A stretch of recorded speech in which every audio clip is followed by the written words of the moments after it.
boobee waaye ñëw ci beneenu ko fànn muy ay révélation yoo xamante ni moom mi ne ab journaliste la di Bassirou Fofana daal dina koy def ci benn télé de la place xam le ni ki jiite li nga xamante ni moom moo di CENTIF waa joojee c'était un homme politique bokkoon ci li nga xamante ne ni moom moo di ci ay liste Pastef du samay kàddu Bassirou Fofana ko daal di wax génn daal di démentiraat boppam daal ne dafa daal di juumati ci li nga xamante ne ni moom moo di ay kàddoom Alaaji Rawaan ci contexte boo xamante ne ni ñu ngay daal di wax ni presse bi dafa am ñoo xamante ne ay pro pouvoir lañ am ci ñoo xamante ne ay pro opposition lañu am ci ñoo xamante ne ni dañuy wax ngir ñu leen di joxub dara ci suuf ci jamono jooju yow nga ni ab journaliste nga jóg mën a tenir yenn kàddu yi et que nag journaliste ñun ñëpp xam nañ da ngay dem vers l'information chercher l'information waaye tamit daal di xool li nga xamante ni moom moo di la bonne information soog a def li nga xamante ni moom moo di diffusion bi est-ce que tey bu ñu respecté woon les b.a-ba du métier erreur bu ni mel mënees na kaa daal di dal ba mu génn di rectifier wu. waaw boo ko respecté je ne pense pas que erreur war na laa mën a dal. L'erreur est humaine mais il faudrait que ça soit une erreur. man jàpp ma ni personnellement que erreur la man loolu laa jàpp. parce que pourquoi maanaam même dans la vidéo bi nga xamante ni dafay wax ne moom dafa juum dans cette vidéo dafa ne leneen li mu wax yëpp dëgg la noonu mu def ba xam ni dëgg la. parce que qui peut le plus peut le moins. su fekkee yeneen li ci des te doon dëgg da nga koo vérifier pourquoi vérifier yow liste bi ñuy wax n'est-ce pas man jàpp ma ni effectivement erreur la c'est-à-dire dafa am une communication boo xamante ni dañ ko bëggoon teg sur la table. xam nga fii lañ toog bërkaat je pense c'était le vendredi ou le jeudi ma ni la c'est-à-dire ce qui est plus aberrant dans ce pays mooy que y a de ces institutions yoo nga xamante ni depuis de belles lunettes ñi ngi def seen liggéey te amuñu benn jafe-jafe. CENTIF existe depuis 2004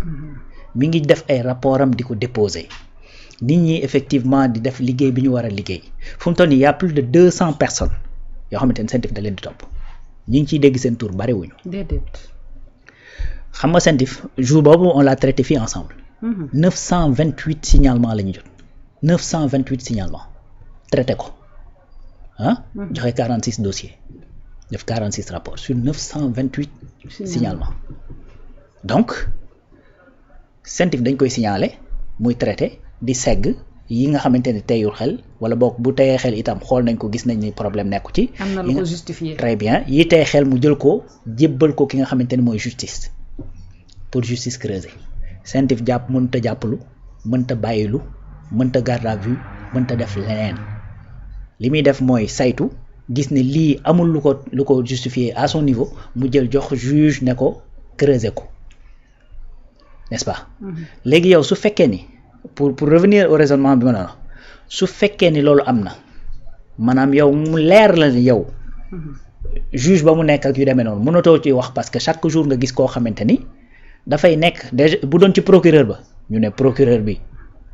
exécutif la bokk mais xam nga CENTIF du yem ci procureur bu ko jotee procureur a l'obligation jox ko juge d'instruction ku ne xam ne juge d'instruction juge de siège la juge de siège exécutif mënu ci moom daal voilà léegi nag yow boo bëggee kii da ngay dem ca fa dossier ba jógee nga ni baaxul c'est ce qu'ils ont essayé de faire ci lii nga xamante ne moom mooy Cour des comptes bañ na ko ba barki Demba Ndiaye lan la Macky Sall doon wax nañ ma jox dossier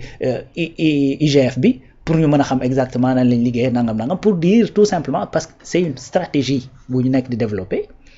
stratégie consistant en xam nga lan institution yi nga xamante ne ñoom ñooy produire ces rapports institution yi ci boppam crédible luñu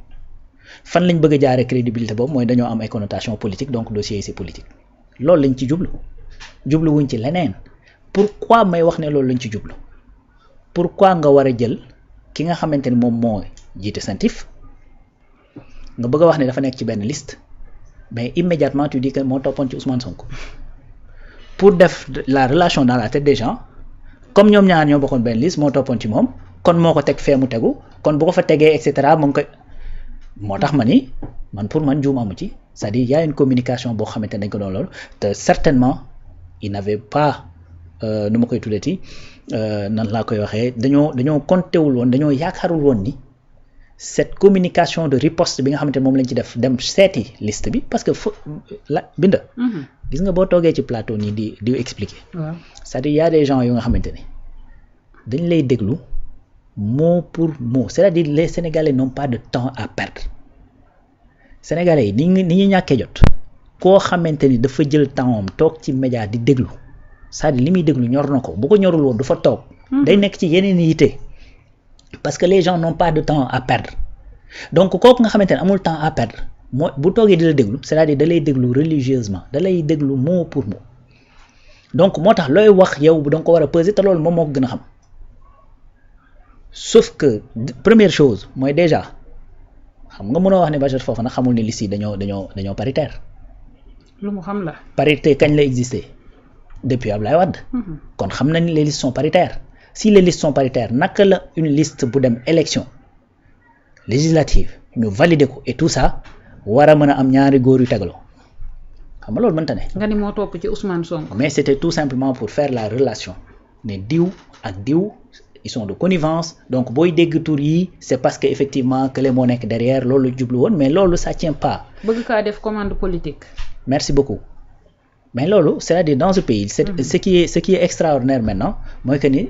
boo fekkee da ngaa toog boo wax benn affaire c'est-à-dire des gens qui n'ont rien à voir avec les médias ñooy génn sax daal di lay contredire très rapidement donc dafa am loo xam ne nag su amee amati man jàpp naa ni loolu finalement dootul nekk tout simplement njuumte mais day nekk leneen. te encore une fois aussi boo xoolee li nga xamante ni mooy comme stratégie bi ñu nekk di développer nii c'est aussi simple que ça mooy que ni dañoo bëgg tout simplement jeter discrédit ci yenn institutions yi nga xamante ni ñooy produire ces rapports. ci Cour des comptes lañ ko tàmbalee jaar nañ ci IGF ba ci cabinet Mazars sax nga xamante ni dañ ko utiliser ko ñoom le régime de Macky bi nga xamante ni moo fi jóge. waaw. mais aujourd'hui ñooy toog di wax naan crédibilité institution yooyu des na mais en vérité loolu je pense que c'est peine perdue. C'est peine perdue parce que tey ña nga xamante ni ñoom la ñuy woo kuñ ci woo boo demee da nga génn cautionné parce que da nga xam ne lañ lay wax lii luñ dul baaraam la da nga xam ne luñ dul baaraam la ndax nag da nga cee def lu def wut ndax da nga cee def loo xamante ni yoon da koy tere loolu ce sera à la justice d'en donner les contours et les nu ma koy tuddee ak teneur bi. n'est-ce pas mais li wérte wóor mooy que ni Sentif moo woolu Mouhamadou Sarr moo woolu Wally Seck moo woolu Mbagnick Diop Chouch moo woolu on te parle de plus de 200 personnes mais y a que benn 3 4 5 une dizaine de personnes maximum ñoo xamante ni dañoo am juste benn connotation politique comme si être politicien dans ce pays ou être journaliste dans ce pays dafa nekk benn mbalaan boo xamante ni da lay protéger contre à ce que ñu woo la bu dee ñii ñu ne liberté d'expression bu dee ñu ne noo cabale politique alors que institution yooyu fa nekk ñoo nekk fii jàpp yeneen i sénégalais yoo xamante ni kenn plaidé leen ci benn plateau. donc dafa am loo xamante ni pour man boo ci dee wéy di ci dox sax c'est-à-dire c'est de l'injustice su fekkee da nga am déjà bonne foi su fekkee nag dafa am d'autres considérations yu nekk derrière c'est encore pire li wér te wóor mooy que ni dans ce pays képp koo xamante ni sa tur dafa génn ci loo xamante dafa tey xel ak koo mënti doon justice da laa war a woo nga leeral ko ba montrer patte blanche ñu bàyyi la nga doxi say soxla. effectivement parce que noonu lay xewee ak tous les autres sénégalais yi nga xamante ne amuñu tur te kenn mënul porter seeni combat ci ay médias. voilà. mu ngi noonu yaakaar naa ni ñi nga xamante ni ñoom ñoo daal di jiitu ñëpp ci métier bi dañaa war di wane Alaaji Rawaan ab exemple bu baax bu ko defee ndaw ñi nga xamante ni ay journaliste lañ te daal di nekk ay élèves rek yor seeni bic ak seeni fooy bëgg bu baax a baax li nga xam ne moo di métier mi buñ dee roy di utub référence mën a roy ci yow waaye ab journaliste boo xamante ne foo toll joxe li nga xamante ne ni moom moo di information boo xamante ne du dëgg daal di kàcc soo paree toog def sa ab vidéo ne maa ngi jéggalu defoon nga ko ci kii di El Malick Ndiaye nekk deuxième personnalité de l'État nga daal di koy waxal wax ju ne wàng ba mu daal di lay jural li nga xamante ni moo di nungu siin tey nga daal di koy defaat ci président Sentif li Alaaji Rawaan wax rek bu ñu la woowee nga daal di ne liberté d'expression yaakaar naa ni loolee nag as gor daf koy daal di jommo rawatina métier mi nga xamante ni ku ci toog di wax sax ñu yëkkati baaraam ak tuuma daal di la koy joxoñ daal ne yow mii dafa daal di am foo far te wallaay Alaaji Rawaan demeewut noonu dafa metti ñuy salteel li nga xamante ni moom moo daal di nekk métier journaliste et que moom Bachir Fofana mi le nag mu ngi bëgg a habité wu ci li nga xamante ne nii moo di mel nañu ko daal di